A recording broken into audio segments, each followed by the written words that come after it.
Hello, today we're going to discuss one line in Sicilian defense which is known as a Canal attack. This is after e4, c5, knight f3, d6, when white is giving this check bishop b5. From here obviously black has three possibilities: bishop d7, knight d7 and knight to c6.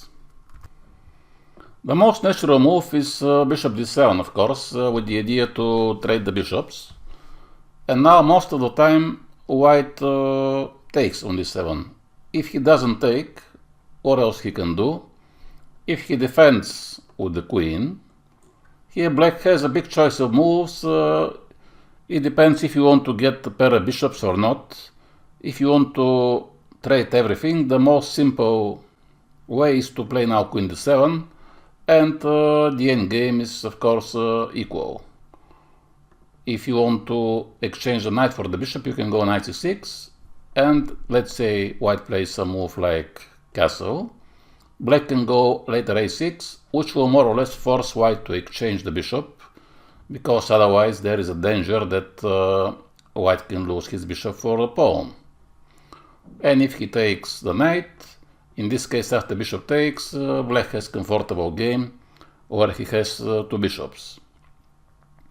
Now, also white can try to defend the bishop with a knight c3, which is again is giving black a big choice of moves. You can just play knight c6 if you want, or you can play knight f6. You can also capture and then you can attack the knight, basically to develop the knight on c6, and now white has lost a lot of time with this knight. One move there, two moves, three moves. So obviously this is okay for black. And finally he can defend the bishop with a pawn by playing a4. This actually has some sense, because white could be hoping that after bishop takes, pawn takes, yes, now he has double pawns, but from the other hand, he has an open file for his rook, and potentially the pawn on a7 could be a little bit weak. And also when the pawn is moving towards the center, now she is taking control on the square at c6, and black cannot develop the knight on c6, and even if black tries to remove this pawn, actually this is still not possible because the rook is hanging. And if you move the knight on d7, then already black could have also weak pawn on a6.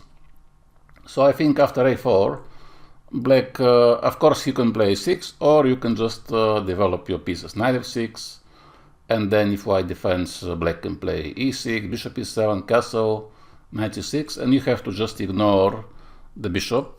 Don't pay any attention to it until you develop your king side. Okay, so let's see now what to do if white takes on d7. Black can capture here with a knight or with a queen. Both moves are good. What is the difference? If you take with the knight, yes, we can say that you are developing the knight with a tempo, but the knight is losing the possibility to go to c6, which is his most active position, I think. And this could give time for white, when he defends the pawn with the rook, to prepare later the move c3 and d4. Let's say now black goes e6, and now white can play c3. And if black is developing normally, after d4, white has now a very nice center. And although the position of the black is fine, but still white has some potential to play for advantage, as he has these two nice pawns in the center, and the knight is a little bit passive. If you take with the queen, okay, white can also play this line, of course, but the difference is that now, when black goes knight c6, this is much more active. And if white plays like in Sicilian, d4 and something like this, you can just play e6, and then black should play bishop e7 and castle with equal game. Now, if white tries to create this center with c3 and d4, how can we stop it? You cannot stop it because white will anyway play d4. If you played c4, Yes, you can try to do it, but this is a little bit risky because opponent c4 could be a little bit weak and he can play b3, he can attack with a knight, with the queen, and if you end up trading on b3, and this will help white to exchange the c pawn for the a pawn, which is good for white. So better is to play e6. Now white has to play d4, and here black can play d5. Now, if white captures on d5, black should take with a knight, and he has a very comfortable game. Or if you want, you can also first take on d4, and then to play d5. This is almost the same, but when you trade the pawns, this is giving the white the possibility to move the knight to c3. Otherwise, without the pawns to be traded, when the pawn is on c3, the knight can go only to d2 or a3. And after e5, the most important thing is that black has this knight on e4. And the other knight is attacking the pawn on d4.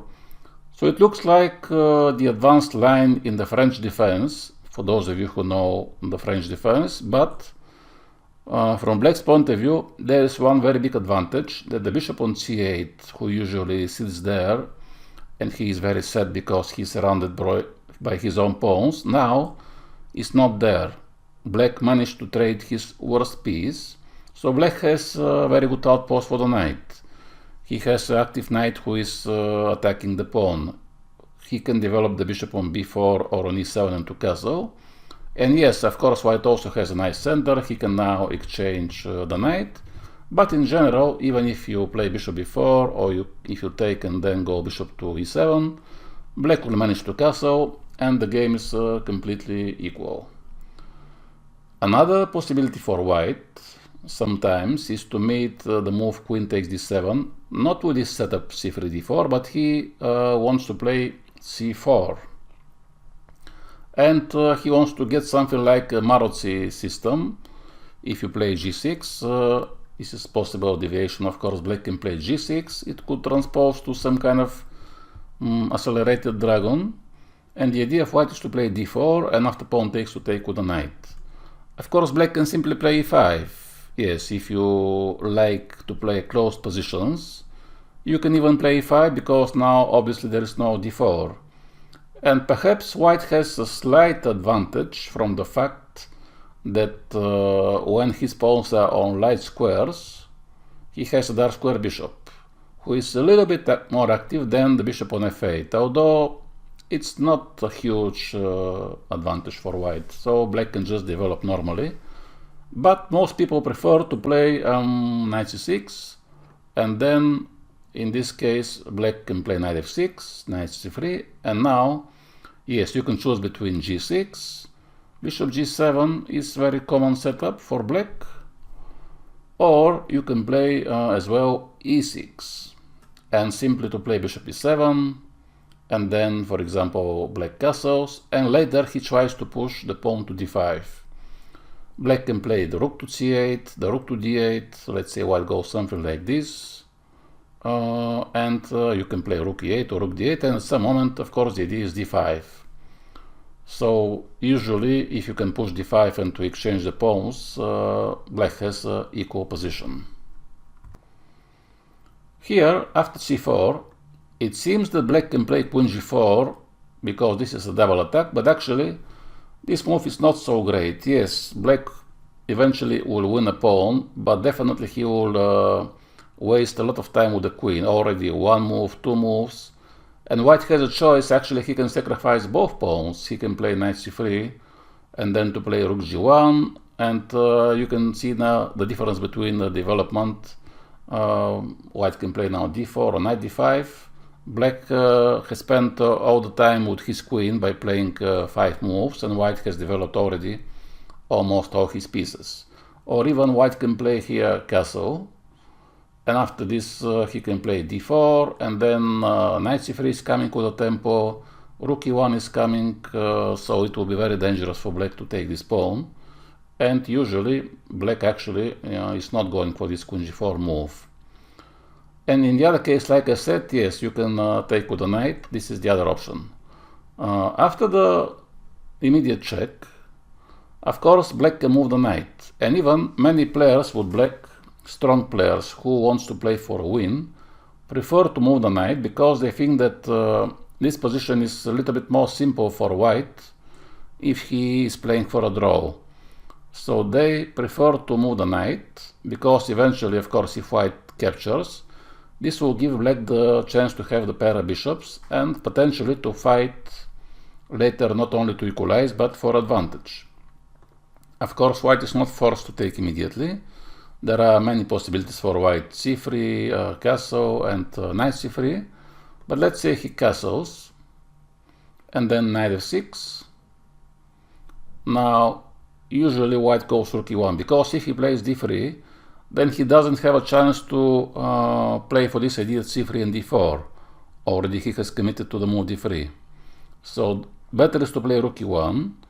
And now black has to play a6 to see what will happen with this bishop.